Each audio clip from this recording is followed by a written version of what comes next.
بسم اللہ الرحمن الرحیم. ایک نئے پروگرام کے ساتھ آپ کی خدمت میں حاضر ہیں.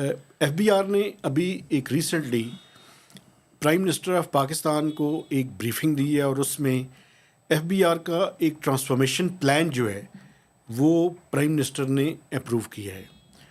اس ٹرانسفارمیشن پلان میں متعدد چیزیں ہیں جس میں یہ بتایا گیا کہ تقریباً کوئی 7,000 ارب روپے کی ٹیکس چوری ہوتی ہے 4 میجر ٹیکسز میں، جس میں انکم ٹیکس ہے، سیلز ٹیکس ہے، فیڈرل ایکسائز ڈیوٹی ہے اور کسٹم ڈیوٹی ہے.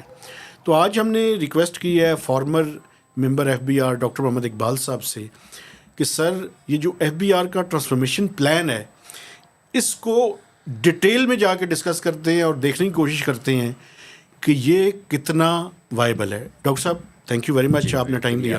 ڈاکٹر صاحب جو میرا پہلا سوال ہے، دیکھیں یہ پرسکرپشن تو کافی عرصے سے ہو رہی ہے کہ کوئی 7,000 ارب روپے کی ٹیکس چوری ہے.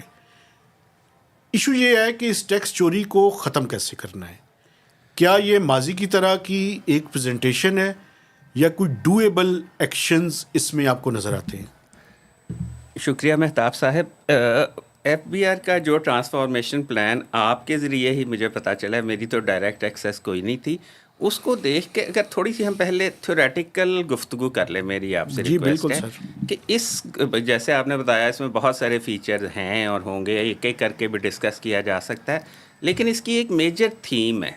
وہ تھیم اگر مجھے اجازت دیں اپنے لفظوں میں استعمال کرنے کی تو وہ ہے ٹیکسیشن بائی کوئرشن، یعنی کہ ڈنڈے کے ذریعے ہم نے ٹیکس لینا ہے. اس پورے ٹرانسفارمیشن پلان کا جو مقصد نظر آتا ہے، جو اس کی مین سٹوری ہے، وہ ہے کہ فورس اور کوئرشن اور ڈنڈا جس کو ہم کہہ رہے ہیں وہ استعمال کرنا ہے. اس پہ اگر ہم دیکھیں تو فلسافک بہت سارے اعتراضات کیے جا سکتے ہیں. جو شہریوں کا اور اسٹیٹ کا تعلق ہے، جو ایک سوشل کانٹریکٹ کے ذریعے گورن ہوتا ہے، اس سوشل کانٹریکٹ کا سب سے بڑا جو حصہ ہے وہ ٹیکس ہی دینا ہے، کہ شہریوں نے ٹیکس دینا ہے اور اسٹیٹ نے ٹیکس لینا ہے. ٹھیک ہے، آپ نے وہ ٹیکس لینا ہے اس سوشل کانٹریکٹ کے ذریعے. آپ نے شہریوں کو کرمنل سمجھ کے تو ان سے ٹیکس کی وصولی کرنے کی کوشش نہیں کرنی. لیکن سر اگر مجھے آپ اجازت دیں، جی سر مجھے یہ بتائیں کہ جب لوگ ٹیکس نہیں دیتے، جی مطلب ہے آپ 240 ملین لوگوں کا ملک ہیں، جی اس میں اس سال کوئی 5 ملین کے لگ بھگ 4.9 to be exact return filers آئے ہیں، جی 2.9 ملین نل اور نل فائلرز ہیں. جی سیلریڈ کلاس کا کب تک گلا گھونٹنا ہے ہم نے؟ مطلب اس کا حل کیا ہے پھر؟ دیکھیں نا، سیلریڈ کلاس بھی اسی طرح سٹیزنز کا حصہ ہے نا جی، جیسے باقی ٹھیک ہے، سٹیزن کے ساتھ غلط نہیں آپ سلوک ہو رہا ہے. 45% لے رہے ہیں سر، 45%. یہ غلط ہے بالکل. 45% ٹیکس اور 50% تک ٹیکس کو لے جانا پاکستان جیسے ملک میں جہاں کوئی شہری سیوک جو ہے نیسیسٹیز گورنمنٹ پرووائڈ نہیں کرتی، یہاں تو اگر آپ اتنا ٹیکس دیں تو پھر آپ بے فکر ہو جائیں کہ جناب میں بیمار ہوں گا تو علاج میرا کرانا اسٹیٹ کی ذمہ داری ہوگی، میرے بچوں کی ایجوکیشن جو ہے وہ اسٹیٹ کی ذمہ داری ہوگی، میں جب ریٹائر ہو جاؤں گا تو مجھے اسٹیٹ پالے گی. اس قسم کی تو کوئی فیسلٹی ہم دیتے نہیں ہیں. ان حالات میں 50% یا 45% ٹیکس لینا زیادتی ہے. یہی میں عرض کر رہا ہوں کہ یہ بیسک کچھ جو سوشل کانٹریکٹ ہے اس کو اسٹیٹ وائولیٹ کرنے کی کوشش کر رہی ہے، جس کے بہت برے کانسیکوینسز ہوں گے. دیکھیں نا، جیسے اب ایک نیریٹو بن گیا، آپ نے بھی اپنے انٹرو میں کہا کہ جی اتنے اماؤنٹ کی ٹیکس چوری ہوتی ہے. جی میں نے بالکل، اس کو اگر میں کہوں گا تو وہ یہ کہوں گا کہ اتنا ٹیکس ایف بی آر نہیں لے پاتا. ٹھیک ہے نا جی، بات وہی ہے، لیکن دونوں میں ایک پیراڈائم کا فرق ہے. بیسیکلی آپ نے سب سے پہلے ایک ٹیکس کا سسٹم ایسا بنانا ہے کہ جس میں کمپلائنس آسان ہو، جس میں لوگ کمپلائنس کر سکیں. اب یہ دیکھیں نا، یہ جو میڈیا میں آتا رہتا ہے، اس ٹرانسفارمیشن پلان میں بھی ہے کہ اتنے اماؤنٹ کا ان پٹ لوگ غلط کلیم کرتے ہیں. اگر آپ اس پہ کبھی تھوڑا سا غور کریں اور اس کو اسٹڈی کرنے کی کوشش کریں تو آپ کو یہ اندازہ ہوگا کہ ان لوگوں کے پاس اس کے علاوہ چارہ ہی کوئی نہیں ہے. 3400 ارب روپیہ اگر وہ غلط انوائسز پہ ان پٹ نہیں لیں گے، غلط سے مراد یہ ہے کہ جس آدمی سے مال خریدا وہ انوائس دیتا نہیں ہے، وہ رجسٹرڈ نہیں ہے، اس کو آپ رجسٹر کرتے نہیں ہیں. اب را مٹیریل تو انہوں نے استعمال کرنا ہے نا جی، را مٹیریل وہ ان کو الٹیمیٹلی اس قسم کی کوئی ارینجمنٹ کرنی پڑتی ہے کہ ایک مڈل مین آ جاتا ہے جو کہتا ہے جی میں آپ کو انوائس بھی دوں گا اور را مٹیریل بھی آپ تک پہنچ جائے گا. اب وہ را مٹیریل کا اس کا اپنا کام نہیں ہوتا, وہ کسی اور کے ذریعے لے کے دیتا ہے اور آپ کے بزنس کو جو چلنے کا ایک طریقہ مہیا کرتا ہے. آپ کیوں نہیں ایف بی آر یا گورنمنٹ بیٹھ کے غور کرتی اور ان مسائل کو حل کرنے کی کوشش کرتی؟ ہم کر کیا رہے ہیں بیسیکلی؟ ہم جو ایک لیجیٹیمیٹ بزنس سیکٹر ہے, جو لوگ کچھ پروڈیوس کر رہے ہیں, انڈسٹری چلا رہے ہیں, ہم ان کو مجرم بنا رہے ہیں. ہم ان کو اس سسٹم میں آپ کو مثال دیتا ہوں. سب سے جو مجھے 1-2 FIR دیکھنے کا اتفاق ہوا ہے جس میں ایک بندہ جو جعلی انوائس کا کام کر رہا تھا اس کو پکڑا گیا اور اس کے سپلائرز اور بائر ساروں کو اس میں نامینیٹ کر دیا. اگر وہ FIR جو میں نے دیکھی ہے اس میں پاکستان کے انتہائی ویل ریپیوٹیڈ اور پروگریسو بزنسز بھی شامل ہیں. وہ فیصل آباد میں ایک ہوئی ہے. فیصل آباد کی میں فیصل آباد کی ہی ایک ایگزامپل کر رہا ہوں. میرے حساب سے فیصل آباد کی ایک جو پاکستان کی واحد کوئی سکسیس سٹوری ہونی چاہیے نا, ایک کمپنی ہے جو انتہائی پروگریسو. نام آبویسلی نہیں, نام میں نہیں لوں گا. نہیں ویسے میں نہیں لوں گا, ان آفیشیلی آپ کو بعد میں بتا دوں گا. میں نام لے سکتا ہوں سر. آپ اپنے اندازے سے ضرور لے سکتے ہیں.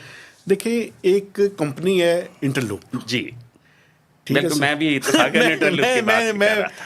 کیونکہ دیکھیں مجھے یہ ایشو ہے جی کہ یار اگر ایک وہ سکسیس سٹوری, ہاں جی, اگر ان کا نام بھی اس کے اندر ہے جی, تو کچھ گڑبڑ ہے, کوئی خرابی ہے. میں یہی عرض کر رہا ہوں نا کہ وہ گڑبڑ سسٹم میں. ہم ایک اور چلیں, ہم اس ٹاپک پہ آ گئے ہیں تو ایک اور ایگزامپل مجھے لینے دیں. اسٹیل سیکٹر کی میں ایگزامپل دیتا ہوں. اسٹیل والوں کے خلاف بھی بہت ہوئی ہیں. اب اسٹیل سیکٹر کا جو نیسیسری 2 کے انپٹ ہوتے ہیں, ایک بجلی ہوتی ہے اور ایک اسکریپ ہوتا ہے. بالکل, اسکریپ کی 2 بڑی مارکیٹس ہیں, ایک کراچی میں, ایک لاہور. اور مجھے یہ بتائیں, یہ اسکریپ جمع یہ جو یہ عام لوگ جو گلی محلے میں وہ اٹھا رہے ہوتے ہیں, وہی ہوتے ہیں نا اسکریپ جمع کرتے ہیں. مجھے یہ بتائیے, ایکسپلین کیجئے کہ اگر ان دونوں مارکیٹ میں اسکریپ کا کام کرنے والا ایک بھی بندہ رجسٹرڈ نہیں ہے تو وہ بزنس کیسے چلائے گا اسٹیل مل والا؟ دیکھیں اب اس میں بڑی اسٹیل کمپنیز بھی تھیں. مجھے یہ بتائیں کہ اسکریپ کا انپٹ کتنا ہے سر؟ میں آپ کو تھوڑا سا فردر تفصیل مجھے بتا لینے دیجیے. جو بڑی کمپنی ہے نا آرگنائز سیکٹر میں, وہ سارے کا سارا اسکریپ امپورٹ کرتی تھی. ٹھیک ہے, 100% ان کی اسکریپ امپورٹ ہوتا تھا. اب 1 سال ایسے آیا, آپ کو بھی پتا ہے کہ LCs کھلی بند ہو گئی. ہمارے پاس فارن ایکسچینج کے مسائل تھے تو LC بند کر دی. اسٹیٹ بینک نے LC نہیں کھولتا تھا, بینکوں سے وہ امپورٹ نہیں کر سکتے. اب ان کی مجبوری بن گئی تھی کہ وہ لوکل مارکیٹ سے اسکریپ خریدیں. یا تو وہ اپنا بزنس بند کر دیتے, فیکٹری کو سال کے لیے بند کر دیتے, اسٹاف کو گھر بھیج دیتے, یا پھر وہ لوکل مارکیٹ سے اسکریپ لیں. اور لوکل مارکیٹ کے ڈائنامکس میں نے آپ کو بتا دیے کہ ان کو کوئی اسکریپ ڈیلر ایسا نہیں ملے گا جو رجسٹر ہوگا اور پراپر انوائس دے گا. تو کیا کام کرتے؟ دیکھیں نا, میں آپ سے عرض یہ کر رہا ہوں کہ ہم لوگوں کو خود کرمنلائز کر رہے ہیں, جو کہ بیسیکلی کرمنل نہیں ہیں. جو آدمی غلط انوائسز بنا رہا ہے وہ ضرور مجرم ہے, اس کو ضرور آپ پکڑیں.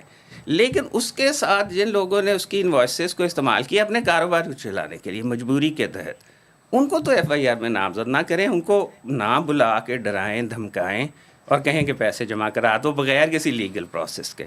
یہ اگر آپ مجھے اجازت دیں تو یہ رینسم والی صورتحال ہے. یہ ٹیکس لا کا آپریشن نہیں ہے, یہ رینسم کلیکٹ کرنے کی کوشش ہو رہی ہے. اس میں قطعاً نہیں کہتا کہ کوئی ایلیگیشن کسی پہ لگائی جائے کسی کے ذاتی موٹیوز کی, لیکن اسٹیٹ کے لیے بھی یہ پیسے جمع کرنے کا طریقہ نہیں ہے.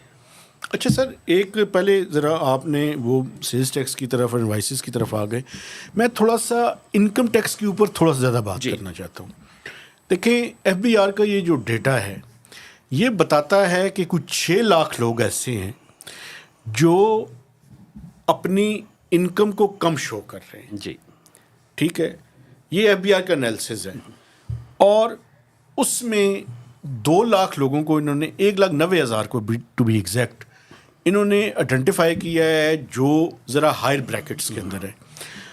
ان کو یہ نوٹسز بھجوا رہے ہیں. جی لیکن سر مجھے بتائیں ایز اے لے مین, اگر آپ کسی کو نوٹس بھجواتے ہیں, جی, کیا آپ نے دیکھا ہے کہ اس کی ریمیٹنسز کتنی آ رہی ہیں؟ جی, کیا آپ نے دیکھا ہے کہ اس کی انکم میں ایگریکلچر انکم کتنی ہے؟ کیا آپ نے دیکھا ہے کہ ایکسپورٹ کی پروسیڈز اس کے اندر کتنی ہیں؟ یعنی وہ چیزیں جو ٹیکس لا کے اندر پرمیزیبل ہیں. یہ جو ڈیٹا ہے ڈیسک پہ بیٹھ کر جی, اس کو ٹیکسیبلٹی کے اندر کیسے کنورٹ کیا جا سکتا ہے؟ دیکھیے نا، پرابلم وہی ہے کہ جی آپ جب انفورسمنٹ یا جو بھی ٹرانسفارمیشن پلان ہے، ہم نے ابھی صرف ایک بات کی نا، ان پٹ کی بات کی. اب وہ اس میں جو دوسری چیزیں ہیں جو آپ نے مجھے بتائی ہیں کہ مثلاً یہ پراپرٹی نہیں خرید سکے گا آدمی جو نان فائلر ہوگا، اور اگر فائلر بھی ہوگا تو اگر اس کی آمدن اتنے سے کم ہوگی تو وہ پراپرٹی نہیں خرید سکتا. اب آپ نے خود پوائنٹ آؤٹ کیا کہ بہت سارے لوگوں کے پاس آمدن کے ذرائع ایسے ہیں جو کہ ٹیکسیبل نہیں ہیں. آپ نے کچھ ایگزامپل دی، ایگریکلچر والوں کی ایگزامپل دی. میں کیونکہ ریٹائرڈ آدمی ہوں، پینشن بھی ایک ایسا ایگزامپل ہے کہ جس پہ پینشن پہ آپ کو نے ٹیکس نہیں دینا، آپ کی ریٹرن دینے کی لائبلٹی نہیں ہے. اور کچھ لوگوں کی اچھی بلی پینشنز بھی ہوتی ہیں، اس سے اگر وہ کوئی گاڑی خرید لیتا ہے آپ اس پہ پابندی لگا دیں گے. پرابلم یہی ہے کہ آپ لوگوں کو اس سوشل کانٹریکٹ کو وائلیٹ کر کے ان کے شہری حقوق روکنا چاہ رہے ہیں اس لیے کہ وہ ٹیکس دیں. یہ طریقہ نہیں ہے ٹیکس لینے کا. یہ جو ویسٹ ہے یا ڈیولپڈ دنیا ہے، یہ 300-400 سال سے پہلے کوئرشو ٹیکسیشن سے نکل کے کانٹریکچوئل ٹیکسیشن پہ آ گئی ہوئی ہے. اور اب ہم اسی فیز کے اندر ہیں. کانٹریکچوئل ٹیکسیشن کا مطلب یہ ہے کہ لوگوں کی مرضی سے ان سے ٹیکس لیا جائے اور لوگوں کی سے ہو. وہ ٹیکس کن سے لیا جانا ہے اور کہاں خرچ ہونا ہے اس پہ لوگوں کی سے ہو. یہ سوشل کانٹریکٹ کا حصہ ہے. ہم اس کانٹریکٹ کو وائلیٹ کر کے دھونس اور ڈنڈے کے ساتھ ان کے سے ٹیکس لینا چاہ رہے ہیں. میرے ذاتی خیال کے مطابق، اور یہ جو آپ کہہ رہے ہیں نا کہ ہم اس سٹیج میں، ہم اس سٹیج پہ زیادہ اور پیچھے جا رہے ہیں. ہم اس امپرومنٹ کرنے کی بجائے نا، یہ جو ٹرانسفارمیشن پلان آپ کا جس کا آپ ذکر کر رہے ہیں، یہ زیادہ کوئرشن پہ زور دے رہا ہے بجائے. مجھے اس میں ایک چیز آپ مجھے دکھا دیں کہ جو ٹیکس پیئرس کے رائٹ کے بارے میں بات ہو کہ ٹیکس پیئر کے ساتھ ہمارا عملہ یہ زیادتی کرتا ہے، اس کی ہم یہ ریمیڈی دیں گے. اگر کسی کو دیکھیں نا، اس میں ایک وہ سلائیڈ جو آپ نے مجھے دکھائی تھی کہ جی ٹریبیونل میں اتنے سالوں سے ٹیکس کیس پڑے ہوئے ہیں. مجھے بڑی خوشی ہوتی ہے کہ اگر اسی میں ایک سلائیڈ یہ بھی ہوتی کہ لوگوں کے ریفنڈ کتنے سالوں سے پڑے ہوئے ہیں اور کتنے اماؤنٹ سے پڑے ہوئے ہیں. اور ایگزیمپشن سرٹیفکیٹ جب کوئی لینے جاتا ہے دفتر میں تو اس کے ساتھ کیا سلوک ہوتا ہے اور اس کو کب ایگزیمپشن سرٹیفکیٹ ملتا ہے. اس کو بیلنس کرنے کی ضرورت تھی. آپ اس میں ٹیکس پیئرس کے رائٹ بھی پروٹیکٹ کریں، ان کو بھی ایک آنریبل اسٹیک ہولڈر کے طور پہ جب تک ہم ٹریٹ نہیں کریں گے تو کانٹریکچوئل ٹیکسیشن کی طرف ہم نہیں جائیں گے. اور کانٹریکچوئل ٹیکسیشن کی طرف نہیں جائیں گے تو ایک انارکی کا، ہم آلریڈی پولیٹیکل انارکی کا شکار ہو رہے ہیں. لیکن ڈاکٹر صاحب آپ یہ نہیں سمجھتے مشرف صاحب کے زمانے میں جی ایک یونیورسل سیلف اسیسمنٹ اسکیم لے آئے اور اس میں فیسیلیٹیشن ہی فیسیلیٹیشن تھی. ڈالر شلر باہر سے آ رہے تھے، ریل پیل تھی، ذرا معاملات کو ٹھیک کرنا تھا.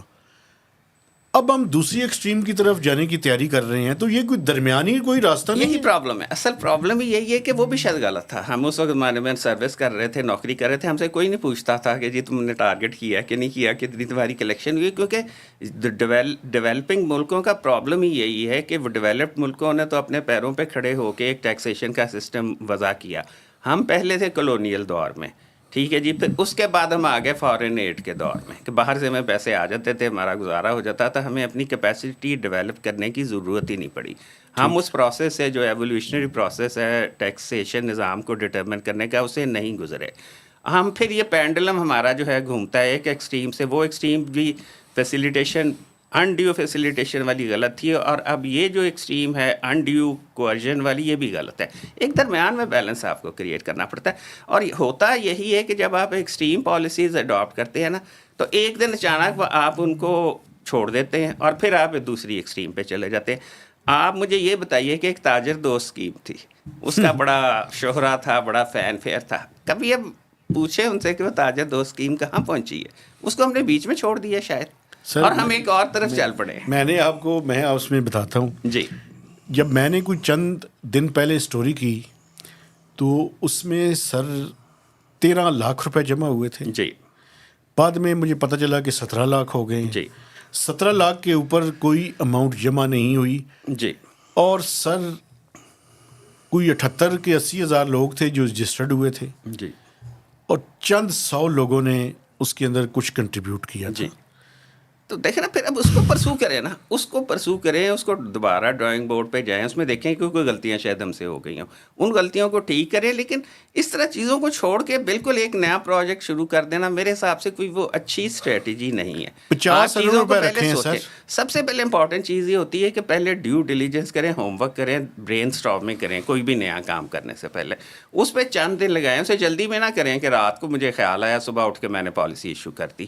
آپ اس پہ غور کریں، اسٹیک ہولڈرز کے ساتھ مشورہ کریں، اس کے سارے پروز اینڈ کونس دیکھیں، پھر ایک پالیسی بنائیں اور پھر اس پہ ڈٹ جائیں، پھر اس پہ پوری طرح سے اچھا سر، ایک میں اس کے بارے میں جلدی سے یہ اس سیگمنٹ کا آخری سوال ہے. جی 50 ارب روپے ہم نے ٹارگٹ رکھا ہے جو ایگری کیا ہے آئی ایم ایف سے کہ تاجر 2 اسکیم سے ہم جو ہے وہ لے کر آئیں گے، جی جس میں پہلے ہاف کے دوران کوئی تقریباً 25 ارب روپے جمع کرنا ہے سر. 10 ارب پہلے کوارٹر میں تھا، 15 یہ سیکنڈ کوارٹر میں ہے، یہ اکتوبر سے. جی سر مجھے یہ بتائیں کہ آئی ایم ایف کو ہم نے بھجوائی ہوئی ہے اس کی کوئی ریویژن. جی آئی ایم ایف تو اس کے بارے میں بول ہی رہا، نہ ان کو وہاں کہہ رہا ہے نہ ان کو نہ کہہ رہے. تو یہ مطلب ہے آپ جو کورس کریکشن کی بات کر رہے ہیں جی اور آپ 2 ایکسٹریم کے درمیان ایک بیلنس کریٹ کرنے کی جو بات کر رہے ہیں، یہ بات بڑھے گی آگے کیسے؟ چونکہ ایک طرف اتنا بڑا ٹارگٹ، دوسری طرف یہ چیزیں، یعنی 2 قدم آگے 4 قدم پیچھے. جی حل کیا ہے؟ پرابلم یہ ہے کہ الٹیمیٹلی تو دیکھنا آئی ایم ایف کو تو ٹوٹل ایک ٹارگٹ چاہیے ہوگا، لیکن جو اب آج اخباروں میں پڑھا ہے، آپ نے بھی لکھا ہوا ہے کہ 190 بلین کا شارٹ فال تو صرف ایک مہینے میں ہو گیا. اگر آپ یاد کریں تو جب ہم نے بجٹ پہ ایک دفعہ گفتگو کی تھی تو میں نے آپ کو بتایا تھا کہ یہ جس قسم کا بجٹ ہے، جو یہ میئرز لے رہے ہیں، یہ اکانومی کو تباہ کرے گا، اور جب اکانومی تباہ ہوگی تو ٹیکس بھی نہیں آئے گا. اس کا اگر رسپانس یہ ہوگا کہ اور ہم اسی طرح کے نئے ٹیکس لگائیں گے تو یہ وشیس سرکل بڑھتا جائے گا، وہ اور زیادہ اکانومی کو تباہ کریں گے، ٹیکس اور زیادہ کم ہوگا. اصل میں ہمیں سب سے پہلے ضرورت جو ہے نا کرنے والی، ہمیں شاید آئی ایم ایف کے لیے بھی ایک لابینگ فرم ہائر کرنی چاہیے جو کہ آئی ایم ایف کو سمجھا سکے. آئی ایم ایف کو سمجھا سکے. I M F, world bank اور اس طرح کے جو ادارے ہیں نا، یہ ایک فلاسفی پہ چلتے ہیں جس کو واشنگٹن کنسنسس کا نام دیا گیا تھا. اس کا ایک کمپوننٹ یہ بھی ہے کہ جناب ایک سنگل ریٹ سیل ٹیکس ہوگا، براڈ بیسڈ ہوگا، اور مارجنل ٹیکس ریٹس کم ہوں گے. آئی ایم ایف کو وہی ایک فارمولا آتا ہے. ہم اپنے حالات کے مطابق، اب مثلاً وہ اسٹیل سیکٹر کی ہم مثال کر رہے تھے نا، اسٹیل سیکٹر میں 2018 تک یہ طریقہ کیا گیا تھا، اس کو ریکگنائز کرتے ہوئے کہ اسکریپ کی انوائسز نہیں ملتی، ان سے بجلی کے یونٹس کے حساب سے ٹیکس لے لیا جاتا تھا. وہ آرام سے گھر، ان کو نہ انوائس لینی پڑتی تھی جعلی، اور نہ ہی محکمہ ان کو تنگ کرتا تھا. وہ ہم نے اس کو ختم کر دیا، ان کہا ہمیں ان کو نارمل ٹیکس پہ لائیں گے. اور اس وقت بھی اگر آپ ڈاکیومنٹ دیکھیں گے، میں نے آپ کے ہی کسی رپورٹ میں پڑھا تھا کہ آئی ایم ایف کو بتایا گیا تھا کہ یہ نارمل پروسیجر لانے سے ہم 50 ارب روپیہ زیادہ لیں گے اسٹیل سیکٹر سے. وہ کم ہو گیا. اس کے بعد کیا گیا، اس کے بعد 2-3 اسٹیپ لیے گئے. بڑی انٹرسٹنگ سٹوری ہے. سب سے پہلے یہ کہا گیا کہ جی بجلی کے پر یونٹ کے حساب سے تمہاری اتنی پروڈکشن ہونی چاہیے، یہ اتنی پروڈکشن تم نے بتانی ہے. اس سے اگلا، اس سے بھی مسئلہ حل نہ ہوا. پھر یہ کیا گیا کہ پر کے جی اسٹیل کے پروڈکٹس کا ریٹ طے کر دیا گیا کہ یہ پرائس ہوگی. نتیجہ کیا ہوا کہ انڈائریکٹلی اس کو پھر بجلی پہ لے گئے. جب بجلی سے پروڈکشن ڈٹرمن ہونی ہے، پروڈکشن سے اس کی سیل پرائس ڈٹرمن ہونی ہے، آپ بیسیکلی اسے بجلی پہ لے گئے. لیکن اس کو اس چکر میں رکھا کہ جی تم نے جعلی انوائسز لینی ہے اور ڈالنی ہے، اور ہم تمہیں کھینچیں گے، ہم تمہاری پروڈکشن بھی چیک کریں گے، یہ کریں گے. اس سے بھی مسئلہ حل نہیں ہوا. اس سال کیا کیا گیا کہ وہ جو اسکریپ کا انپٹ ہے وہی ختم کر دیا گیا. پریکٹیکلی آپ گھما پھرا کے 5-6 سال لا کے اسے پھر بجلی پہ لے آئے، جو کہ وہ پہلے تھا. اب اگر ہم اسی وقت آئی ایم ایف کو یہ سمجھا سکتے ہیں کہ اس سیکٹر میں یہ سسٹم ٹھیک ہے، یہ اسپیشل پروسیجر سے ٹیکس بھی آتا ہے، ہر سال ہم ایک پورا دن ان کے ساتھ لگاتے تھے اور ہر سال ریٹ بڑھا دیتے، تو وہ شاید 3 روپے سے شروع ہوا تھا پر یونٹ، وہ 10.5 کے 11.5 تک پہنچ گیا تھا جب اسے ڈسکنٹینیو کر دیا گیا. تو آپ اپنی ریئلٹیز کو سمجھیں کہ ہمارے مختلف سیکٹر کام کیسے کرتے ہیں اور وہاں کون سا سسٹم چل سکتا ہے. ہم جو ہے ون سائڈ فٹس آل والی پہ نہ جائیں. ڈاکٹر صاحب مجھے ایک تو اپنی اسیسمنٹ یہ بتائیں کہ جو اس سال کا ایف بی آر کا ٹارگٹ ہے، جو پارلیمنٹ نے تو اپروو کیا تھا 12,970، لیکن جو آئی ایم ایف کے ساتھ ایگریمنٹ ہے اس کے مطابق 12,913 ارب روپے کرنے ہیں. پہلے 4 ماہ میں اب ایف بی آر سرکاری طور پہ یہ بتا چکا ہے اور کنفرم ہے یہ کہ 192-93 سے لے کے 200 ارب روپے کے درمیان کا شارٹ فال ہے. تھوڑا سا کچھ بلین آ جائیں گے, تقریباً 190 ارب روپے کا شارٹ فال ہے.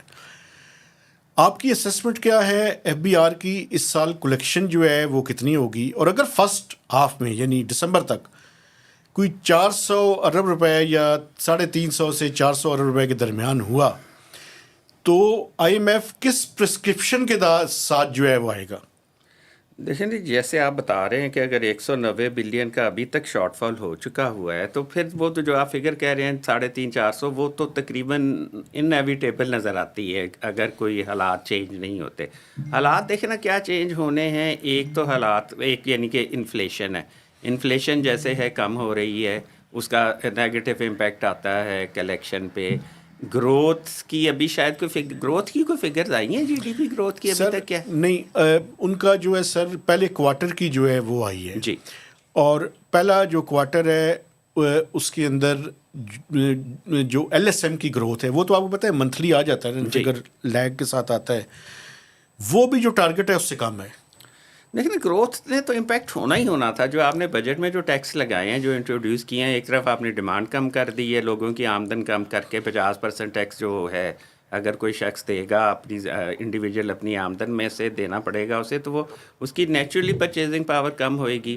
دوسری طرف آپ نے سیل ٹیکس کا نیٹ بڑھا دیا, چیزیں مہنگی کر دی ہیں. ایک اور بھی سر امپورٹس میں کمی ہوئی ہے, امپورٹس میں بھی کمی کرنی ہے کیونکہ 16% کا تھا وہ 8% ہوئی ہے. یہ ہمارا مسئلہ, ہمارے اکنامک مینیجرز کا مسئلہ اسی طرح ہے کہ ان کو ایک وقت میں ہوا میں 6-7 بال رکھنے پڑتے ہیں اور کسی کو بھی گرنے سے دیکھنا سنرجی ڈیولپ کرنی پڑتی ہے. امپورٹس کو اگر وہ کھول دیں گے تو آپ کا وہ جو ہے CAD تباہ ہو جائے گا, کیٹ تباہ ہو جائے گا, ٹریڈ بیلنس تباہ ہو جائے گا, جو ابھی بھی کوئی بہت اچھا نہیں ہے. ٹریڈ بیلنس تو بہت اچھا نہیں ہے ہمارا.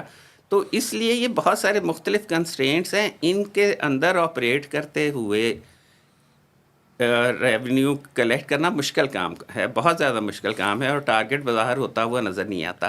لیکن جو سب سے پہلے جو میں جو اگر وارننگ دے سکتا ہوں کسی کو کوئی اس پہ غور کرنا چاہے تو وہ یہ ہے کہ آپ اور ٹیکسز نہ لگائیں. آپ اور ٹیکسز اگر لگائیں گے آئی ایم ایف کے ساتھ بیٹھ کے تو وہ جو بھی ٹیکسز لگائیں گے وہ اور زیادہ ان کا نیگیٹو امپیکٹ ہوگا. ہم نیچے سے نیچے جاتے رہیں گے کوئی ایکسپینڈیچر کو کم کرنے کا. مجھے یہ بتائیں سر کہ ابھی پراپرٹی کی ویلیویشن جو ہے نا ٹیبل ریوائز ہوئی, ہاں جی, اس کے بارے میں آپ کی کیا رائے؟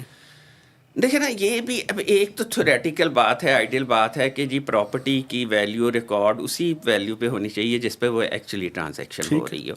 لیکن اگر ہم اسے بڑھاتے جائیں گے, دیکھیں ایک عرصے میں ہمارا پرابلم یہ ہوتا ہے کہ ہم ایک سیکٹر کو پہلے کچھ بیساکھیوں کا عادی بنا دیتے ہیں, پھر اچانک اسے ایک دن کہتے ہیں کہ تم اب بیساکھیاں چھوڑو اور چلنا شروع کر دو نارمل طریقے سے, اور 100 میٹر کی ریس بھی اگر دوڑ سکو تو بڑی اچھی بات ہے.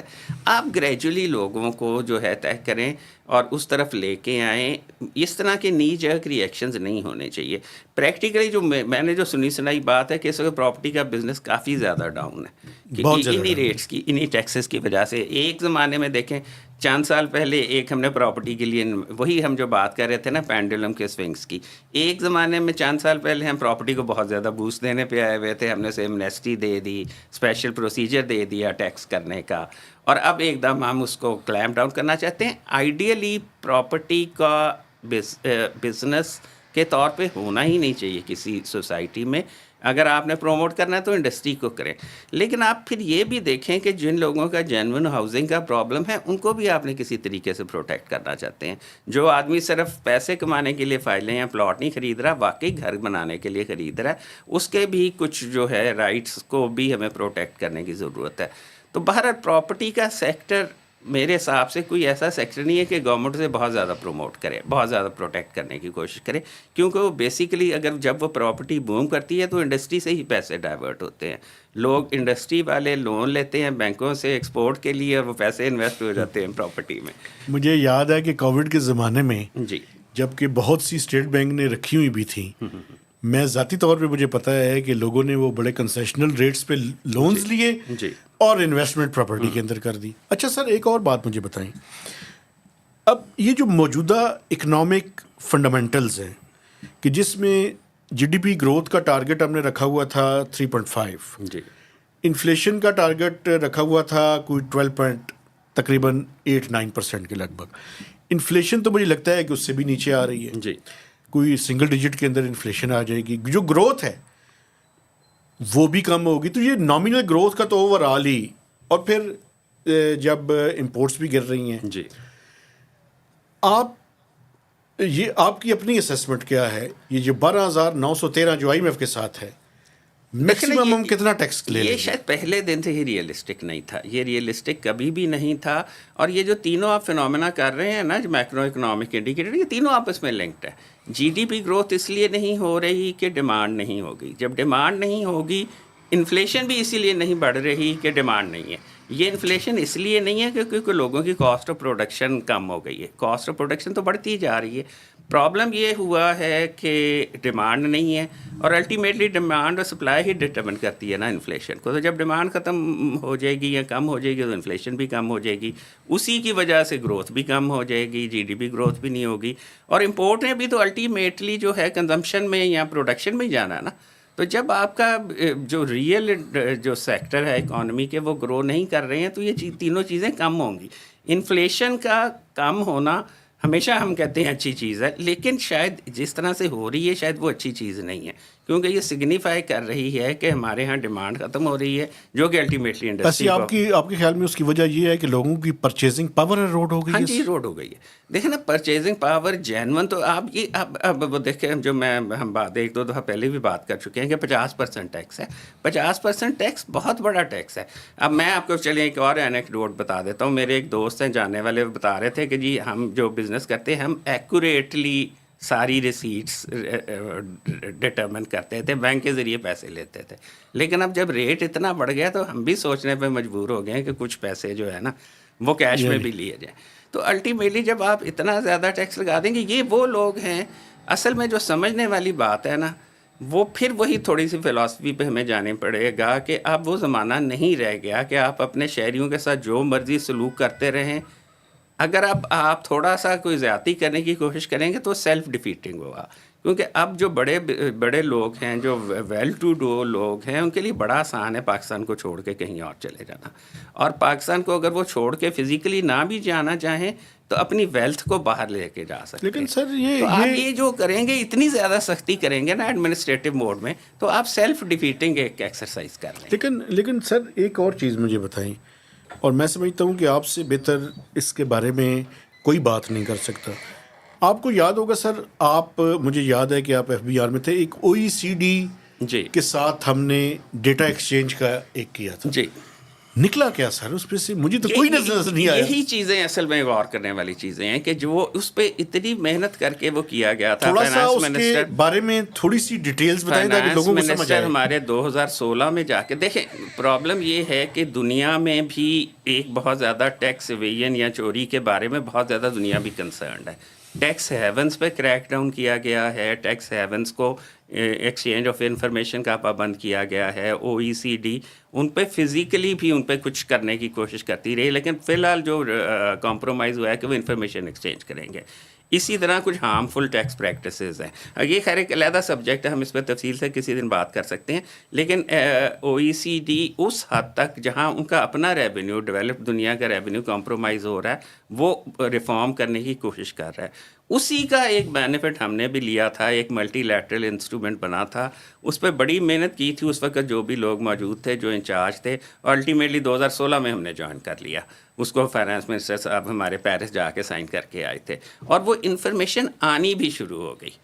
اس انفارمیشن کو اب یہ دیکھیں نا, یہ ٹرانسفارمیشن پلان میں وہ شاید سب سے پہلے ہونا چاہیے تھا کہ اس انفارمیشن کا ہم نے کیا کیا اور آگے ہم کیا کر سکتے ہیں, کیونکہ انفارمیشن آتی رہنی ہے. وہ ہم نے کام کیا تھا نا سر, جی, فائز عیسیٰ صاحب کے خلاف کیس بنایا تھا. چلیں وہ تو خیر اس سے بنا تھا یا نہیں بنا تھا مجھے نہیں معلوم, مجھے پتہ ہے, لیکن وہ انفارمیشن ہمارے پاس موجود ہے. اس انفارمیشن کو ہم کیوں نہیں استعمال کرتے؟ دیکھیں نا وہ, اور اگر ہم وہ اس کو استعمال کریں گے تو وہ جو میں نے پہلے آپ کو فینومینا بتایا تھا نا کہ یہاں اگر آپ لوگوں پہ زیادہ سختی کریں گے تو وہ پاکستان سے باہر جا کے انویسٹ کر دیں گے.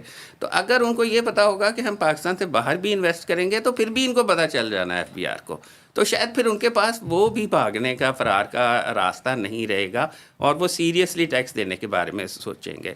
تو یہ جو اس قسم کے میت ہے نا، یہ تو آپ اچھا نے سر، صرف ایک چیز بڑی امپورٹنٹ ہے، دو باتیں میں نے بڑی ضروری پوچھنی ہیں. ایک تو جو OECD کا ایکسچینج آف انفارمیشن تھا سر، جی میں ڈیٹیل میں نہیں جانا چاہتا، جی وہ آپ ڈیفینیٹلی اس کے آپ نے نیگوشیٹ بھی کیا، پرائیوی بھی ہیں اس کے. کیا اس میں ایسا ڈیٹا سر ہے کہ جس کو ٹیکس بڑھانے کے لیے ہم استعمال کر سکتے ہیں؟ بالکل ڈیفینیٹلی ہے. دیکھیں نا، اگر کسی نے پیسے باہر رکھے ہوئے ہیں، بینک میں پڑے ہوئے ہیں. ایک اگر مجھے جائے، جی اور وہ جو تھا پرسیپشن جو پاکستان میں میڈیا کے اندر بڑی زیادہ تھی کہ $200 ارب باہر پڑے ہوئے ہیں، اس کا کوئی بال کوئی ایسٹیمیٹ، کوئی چیز جو سمجھ آتی ہو؟ $200 بلین کی بات ہوئی تھی صرف سوئس بینکس میں. جی وہ کہ سوئٹزرلینڈ کے ساتھ ایک ٹی کو ری نیگوشیٹ کرنا گیا تھا، وہ بھی ایک بہت زیادہ لوگوں کو مس لیڈ کیا گیا تھا. سب سے پہلے تو اگر آپ یعنی کہ یہ کہا گیا تھا کہ یہ $200 بلین جو ہیں وہ پڑے ہوئے سوئس بینکوں میں اور وہ پاکستان میں واپس آ جائیں گے. سب سے پہلے تو یہ بات ہے کہ یہ جو OECD کا یہ جو ملٹی لیٹرل انسٹرومنٹ ہے یا کوئی ٹریٹی ہوتی ہے ہماری بائی لیٹرل جیسے سوئٹزرلینڈ کے ساتھ ہے، اس کا مقصد صرف ٹیکس ہوتا ہے. جی، اس میں اسپیسیفکلی لکھا جاتا ہے کہ یہ انفارمیشن آپ نے صرف ٹیکس پرپزز کے لیے استعمال کرنی ہے، کسی اور پرپزز کے لیے پولیٹیکل گینز کے لیے استعمال نہیں کرنا. ٹھیک ہے نا جی. یا اس کو واپس لانے کے لیے کوئی اکاؤنٹیبلٹی کے لیے آپ استعمال نہیں کر سکتے. اگر آپ کرنا چاہتے ہیں تو آپ کو اس ملک کی کمپیٹنٹ اتھارٹی سے اجازت لینی پڑے گی. اگر وہ اجازت دے گا تو آپ کر سکے گا. پہلے تو ہم لوگوں کو صحیح باتیں بتایا کریں. ہم پرابلم یہ ہے کہ لوگوں کو ٹرک کی بتی کے پیچھے لگا دیا جاتا ہے کہ جی $200 بلین آ رہے ہیں بس، اور یہ پاکستان کی تقدیر بدل جائے گی. ماریں گے اور پتہ نہیں کیا جی کر دیں وہ تو گے. خیر بات کی بات ہے کہ ان کے ساتھ کیا کرنا ہے. تو ایک تو ہم لوگوں کو سچ بتانے کی اور سچ سننے کی عادت جو ہے ہمیں ڈالنی چاہیے. اور ان ریزنیبل ایکسپیکٹیشنس سے آپ چند دنوں کے لیے تو خوش ہو جاتے ہیں، لیکن جب وہ پوری نہیں ہوتی تو پھر تکلیف بڑی ہوتی ہے. پوٹینشیل کتنا ہے سر؟ ٹیکس پوٹینشیل اب مثلاً جو ہے کہ جو سوئٹزرلینڈ کے $200 بلین تھے نا، وہ شاید $1.2 بلین سے زیادہ نہیں ہوگا. اور ان میں سے بھی $1.2 بلین میں سے بھی بہت سارے ایسے ہوں گے کہ جو لیجیٹیمیٹ ہوں گے، جو لوگ وہاں جینون جو ہوں گے، وہ سارے کے سارے پہ ہمیں ٹیکس نہیں ملنا. لیکن اگر آپ اوور آل OECD والے کی بات کریں تو اس میں کافی پوٹینشیل ہے. میرا خیال ہے کہ میں بالکل رفلی کہہ رہا ہوں، میرے پاس کوئی وہ انفارمیشن نہیں ہے. سو $10 بلین کی انفارمیشن تو ان کے پاس آ چکی ہوگی. اس میں سے کتنی ایکشنیبل ہے یا نہیں ہے یہ تو جب شفٹ کیا جائے گا، اسے دیکھا جائے گا. کیونکہ کچھ لوگ آلریڈی شاید ٹیکس دے رہے ہوں، کچھ کی شاید لائبلٹی ہی نہ ہو پاکستان میں ٹیکس دینے کی. وہ پاکستانی تو ضرور ہوں گے لیکن ٹیکس ریزیڈنٹ کہیں اور کے ہوں گے. یعنی مجھے تھوڑا سا، میں چونکہ مزید اس کو ذرا ایکسپلین کرنے کی، جی یہ جو ٹیکس لائبلٹی کی آپ بات کر رہے ہیں، اگر کوئی اس ملک میں کوئی اسٹیک نہ ہو اس کا، وہ آؤٹ سائڈ دا کنٹری رہے اور 6 مہینوں سے زیادہ رہے، جی تو اس کی ٹیکس لائبلٹی پاکستان کے اندر نہیں ہوتی. جی یہ میں ٹھیک کہہ رہا ہوں سر؟ یہ ایک نا ٹیکس کے پرپزز کے لیے ایک ریزیڈنٹ کا کانسیپٹ ہوتا ہے، ریزیڈنس کا. وہ اگر پاکستان کسی کو ٹیکس لگا سکتا ہے تو اس کو پاکستان کا ٹیکس ریزیڈنٹ ہونا چاہیے. اگر کوئی نان ریزیڈنٹ ہے، اور ریزیڈنٹ اور نان ریزیڈنٹ کی جو ڈیفینیشن ہے کہ اگر پاکستان میں کوئی 183 دن سے زیادہ رہا ہے ایک سال کے دوران، ایک ہی ٹائم پہ یا مختلف ٹائموں پہ، تو وہ پاکستان کا ریزیڈنٹ ہو جاتا ہے. اگر وہ پاکستان کا ریزیڈنٹ ہوگا تو اپنی پاکستان کی انکم پہ بھی ٹیکس دے گا اور باہر والی انکم پہ بھی ٹیکس دے گا. اگر نان ریزیڈنٹ ہے تو وہ صرف پاکستان کی انکم پہ ٹیکس دینے کا پابند ہے. تو اگر وہ پاکستانی ریزیڈنٹ ہیں جن کے پیسے باہر پڑے ہوئے ہیں تو ان سے بالکل FBR پوچھ سکتا ہے. لیکن اگر وہ نان ریزیڈنٹ ہیں، انہوں نے وہاں سے ہی پیسے کمائے ہیں، تو مثال کے طور پہ کسی نان ریزیڈنٹ کا اسلام آباد میں گھر ہے، وہ اس پہ کرایہ لے رہا ہے، اس پہ وہ ٹیکس ضرور دے گا. لیکن جو وہ پاکستان سے باہر کام کر رہا ہے اس پہ ٹیکس وہ نہیں. اچھا سر، اگر کسی کی باہر کے ملک میں رہتا ہے جی اور اس کے پاس ڈیول نیشنلٹی ہے، ہاں جی، اس نے پاکستان میں کوئی پلاٹس لیے ہوئے ہیں، جی تو جو پلاٹس کے اوپر پیسے بنائے گا ان کے اوپر ٹیکس دے گا؟ ہاں جی بالکل دے گا، بالکل دے گا. ٹھیک ہے، کیونکہ پاکستان سورس انکم ہے نا. اگر پاکستان سے وہ انکم کما رہا ہے تو ارسپیکٹو کہ وہ کہاں کا رہنے والا، اس نے ٹیکس دینا ہے پاکستان میں. اچھا سر، ایک آخری چیز اور یہ بڑی ضروری ہے آپ سے پوچھنی، FBR کے اندر جتنے ماضی میں ایکسپیرینسز ہوئے ہیں کہ آپ نے ٹیکس کے علاوہ کوئی بندہ باہر سے لے کر آئے ہیں اور اس کو جو ہے وہ آپ نے دیا ہے چارج. میں جو موجودہ چیئرمین ہے، یہ پرائم منسٹر کی ڈسکریشن ہے، میں اس کے بارے میں نہیں کہہ سکتا کہ انہوں نے کیوں کیا ہے. لیکن مجھے یہ بتائیں سر، ابھی اس لیے یہ سوال میں پوچھ رہا ہوں، آپ کو پتہ ہے کہ ابھی سینٹرل سلیکشن بورڈ کی میٹنگ بھی ہونے والی ہے، نیکسٹ منتھ کے دوران ہے.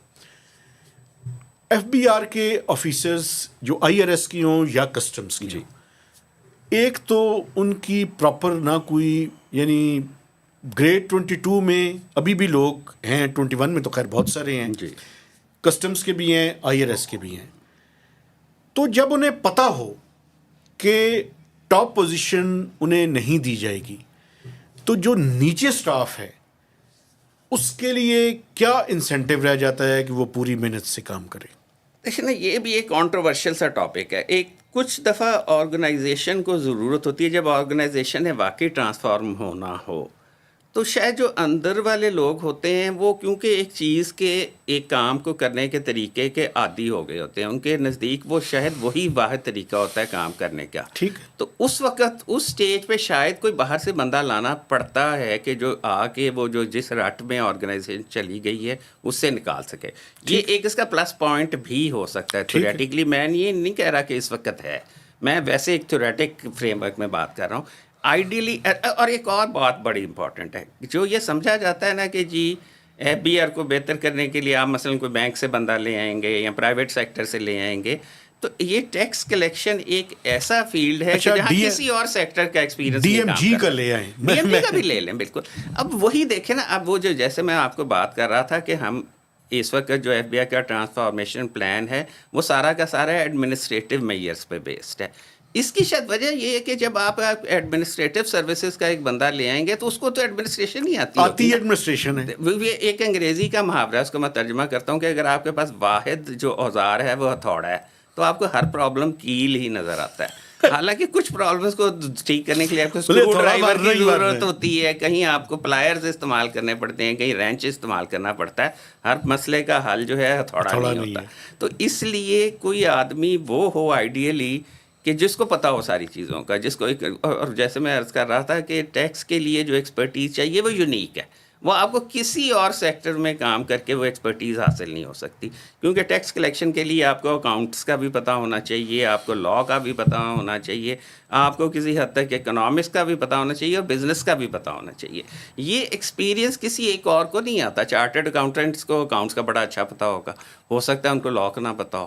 اسی طرح آپ کوئی بھی یہ ایکسپیرینس کہیں اور سے نہیں لا سکتے. ایک اور بھی پتہ ہوتا ہے جی کہ کسی کا ٹیکس کیسے بچایا جا سکتا ہے. جی یہ دیکھیں نا, یہ ایک فریم ورک ہے, مینٹل فریم ورک ہے کہ آپ جو زندگی میں جس طرح آپ نے گزاری ہوتی ہے اس کے اثرات آپ پہ مرتب ہوتے ہیں. سر وہ ہے نا, مجھے ہر چیز میں خبر نظر آتی ہے. جی میں دیکھتا ہوں اس اینگل سے, وہ اینگل ہی وہ ہے کہ یہ خبر کی ہے, نیوز فار نیوز. میں صرف یہ پوائنٹ آؤٹ کرنا چاہ رہا ہوں کہ ٹیکس بہت سیریس مسئلہ ہے.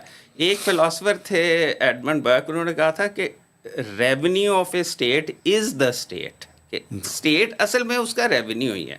اور یہ جب تک آپ وہ جیسے میں نے شروع میں عرض کی تھی سوشل کانٹریکٹ, یہ سوشل کانٹریکٹ سارے کا سارا آپ کے ریونیو پہ ڈپینڈ کرتا ہے. آپ ریونیو کو کوئی ایک سائیڈ سبجیکٹ یا سبسیڈری چیز نہ سمجھیں. ریونیو, اور اس وقت جو خاص طور پہ پاکستان کے جو حالات ہیں, ریونیو شاید سب سے زیادہ امپورٹنٹ ہے. اور صرف ریونیو سے مراد یہ نہیں کہ آپ کتنا ٹیکس اکٹھا کرتے ہیں, یہ زیادہ امپورٹنٹ ہے کہ آپ کس طرح سے ٹیکس اکٹھا کرتے ہیں اور کس سے کرتے ہیں. تو یہ ساری چیزیں بیٹھ کے آپ کو بات کرنی پڑیں گی. اور ایک اور بات بھی ہے سر, جی وہ ٹیکس جمع کیسے کرتے ہیں اور پھر لگاتے کیسے؟ ہاں جی, لگاتے کیسے, کیونکہ سوشل کانٹریکٹ میں الٹیمیٹلی وہی آئے گا کہ جب لوگوں کو پتہ ہوگا کہ یہ پیسے کہاں جا رہے ہیں. اگر آپ نے وہ سارے کے سارے پیسے اکٹھے کر کے دھانس دھاندلی سے وہ جو ایک قرضوں کا لامتناہی ایک جو صندوق ہے اس میں ہی ڈالتے رہنے ہیں, تو پھر لوگوں کو کیا دلچسپی ہوگی آپ کو ٹیکس دینے سے. اچھا سر, آخری بات, جی آج کی اس ساری گفتگو کا ٹیک اوے, ٹیکس بھی بڑھانا ہے, جی خرچ اخراجات کو بھی بہتر کرنا ہے, جی. کیسے کرنا ہے؟ دیکھیں نا, سب سے پہلے تو ہم یہ سمجھ لیں کہ ٹیکس کو بڑھانا جو ہے نا, ہم اپنی آرزوؤں کا واحد جو ہے نا وہ نہ بنائیں. اصل چیز ہم یہ کہیں کہ فسکل سسٹینیبلٹی کرنی ہے. اور ٹیکس بڑھانے کے نا ایک اور فنڈامنٹل اصول ہے ٹیکسیشن کا, کہ جس وقت اکانومی گرو ہو رہی ہو نا اس وقت آپ ٹیکس میں سختی کرتے ہیں. جس وقت اکانومی ویسے بیٹھی ہو وہ ٹائم نہیں ہوتا ٹیکس پالیسی کو چینج کرنے کا اور ٹیکس ایڈمنسٹریشن کو اسٹرینتھن کرنے کا. اس وقت آپ کی پہلی پرائیورٹی ہونی چاہیے, کیونکہ ٹیکس نے الٹیمیٹلی اکنامک گروتھ سے آنا ہے. اکنامک ایکٹیویٹی کا فروٹ ہے ٹیکس. کوئی علیحدہ سے آپ آبجیکٹو بنا کے ٹیکس اکیلا اکٹھا نہیں کر سکتے. شاید 1 سال اکٹھا کر لیں, لیکن اس کے بدلے میں آپ اکانومی کو اتنا نقصان پہنچائیں گے کہ اگلے سال وہ جو آپ نے انکریز کیا تھا وہ سسٹینیبل نہیں ہوگا. تو اس لیے sustainable growth of taxation of revenue کے لیے ضروری ہے کہ آپ پہلے اکنامک جو حالات ہیں ان کو ٹھیک کریں, اور عارضی طور پہ آپ کو ٹیکس کو کمپرومائز بھی کرنا پڑے تو کر لیں. آپ اخراجات پہ کنٹرول کر لیں, اخراجات کو کم کر دیں اور اکانومی کو ایک دو ٹریک پہ لے آئیں. اس کے بعد ٹیکس آپ جتنا سختی کرنا چاہتے ہیں کرتے ہیں. ڈاکٹر صاحب تھینک یو ویری مچ. بڑا زبردست اور امپریسو یہ ساری آپ نے گفتگو کی, اور آپ سے ہم تسلسل کے ساتھ جو ہے وہ گزارش کرتے رہیں گے. ابھی میں سمجھتا ہوں کہ ہم نے ایک چیز ٹائم نہیں تھا جس کی وجہ سے, لیکن میں اپنے دیکھنے والوں کو بتانا چاہتا ہوں کہ ہم نے سیلریڈ کلاس کے بارے میں اور پینشنرز کے بارے میں, ڈاکٹر صاحب کا مجھے پتہ ہے کہ انہوں نے کافی زیادہ کام کیا ہے ان ایشوز کے اوپر. تو ڈاکٹر صاحب یہ جو سیلری, پینشن اور جو کارپوریٹ سیکٹر ہے, چونکہ ان کا ٹیکس بھی ہم نے بڑا زیادہ کر دیا ہے, ان تینوں ایشوز کے بارے میں انشاءاللہ آپ سے آئندہ جو بھی نشست رکھیں گے اور آپ سے ریکویسٹ کریں گے اس میں بات چیت جاری رکھیں گے. میں اپنے دیکھنے والوں سے گزارش کرنا چاہتا ہوں کہ آپ نے ہمارے چینل کو سبسکرائب کرنا ہے, اس کی شیئرنگ کرنی ہے اور میکسیمم اس کے اوپر کمنٹس بھی دینے ہیں. تو اجازت دیجیے, اللہ حافظ.